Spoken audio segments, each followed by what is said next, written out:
हिमालय के घने वन में सिलवा नाम का एक हाथी रहता था। उसका शरीर चांदी की तरह चमकीला और सफ़ेद था। उसकी आंखें हीरे की तरह चमकदार थी। उसकी सूंड सुहागा लगे सोने के समान कांतिमय थी। उसके पैर मानो लाखों से बने हुए थे। वह 80,000 गजों का राजा भी था। वन में विचरण करते हुए एक दिन सिलवा ने एक व्यक्ति को विलाप करते हुए देखा। उस व्यक्ति की भंगिमाओं से यह स्पष्ट था कि वह उस निर्जन वन में अपना मार्ग भूल बैठा था। सिलवा को उस व्यक्ति की दशा पर दया आई। वह उसकी सहायता के लिए आगे बढ़ा, मगर व्यक्ति ने समझा कि हाथी उसे मारने आ रहा है। अतः वह व्यक्ति दौड़कर भागने लगा। उसके भय को दूर करने के उद्देश्य से सिलवा बड़ी शालीनता से अपने स्थान पर खड़ा हो गया, जिससे भागता हुआ आदमी वहीं रुक गया। सिलवा ने ज्यों ही पैर आगे बढ़ाया, वह आदमी फिर भाग खड़ा हुआ, और जैसे ही सिलवा ने अपने पैर रोके, वह आदमी भी रुक गया। 3 बार जब सिलवा ने अपने उपक्रम को वैसे ही दोहराया तो भागते हुए आदमी का भय भी भाग गया। वह समझ गया कि सिलवा कोई खतरनाक हाथी नहीं है। तब वह आदमी निर्भीक होकर अपने स्थान पर स्थिर हो गया। सिलवा ने तब उसके पास पहुंचकर उसकी सहायता का प्रस्ताव रखा।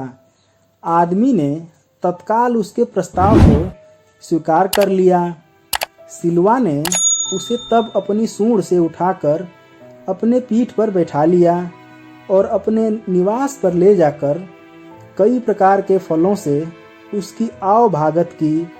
अंततः जब उस आदमी की भूख प्यास का निवारण हो गया तो सिलवा ने उसे पुनः अपनी पीठ पर बिठाकर उस निर्जन वन के बाहर उसके बस्ती के करीब लाकर छोड़ दिया।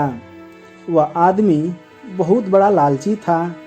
तत्काल ही वह एक शहर के बाजार में एक बड़े व्यापारी से हाथी के दांत का सौदा कर आया। कुछ ही दिनों में वह आरी और औजार और रास्ते के लिए समुचित भोजन का प्रबंध कर सिलवा के निवास स्थान की ओर चल दिया। जब वह व्यक्ति सिलवा के सामने पहुंचा तो सिलवा ने उससे उसके पुनरागमन का उद्देश्य पूछा। उस व्यक्ति ने तब अपनी निर्धनता दूर करने के लिए उसके दांतों की याचना की। उन दिनों सिलवा दानशील होने की साधना कर रहा था। अतः उसने उस आदमी की याचना को सहस्त्र स्वीकार कर लिया तथा उसके सहायता के लिए घुटनों पर बैठ गया, ताकि वह व्यक्ति उसके दांत काट सके। उस व्यक्ति ने शहर लौटकर सिलवा के दांतों को बेचा और उनकी भरपूर कीमत भी पाई, मगर प्राप्त धन से उसकी प्यास और भी बढ़ती गई। वह महीने भर में फिर सिलवा के पास पहुंचकर उसके शेष दांतों की याचना कर बैठा। सिलवा ने उसे पुनः अनुग्रहित किया। कुछ ही दिनों के बाद वह लोभी फिर से सिलवा के पास पहुंचा और उसके शेष दांतों को भी निकाल कर ले जाने की इच्छा जताई। दान परायण सिलवा ने उस व्यक्ति की इस याचना को भी सहस्त्र स्वीकार कर लिया। फिर क्या था, क्षण भर में वह आदमी सिलवा के मसूड़ों को काट छेद कर उसके सारे दांत समूल निकालकर अपने गंतव्य को तत्काल प्रस्थान कर गया। खून से लथपथ, दर्द से व्याकुल कराता सिलवा फिर जीवित न रह सका और कुछ समयोपरांत दम तोड़ गया।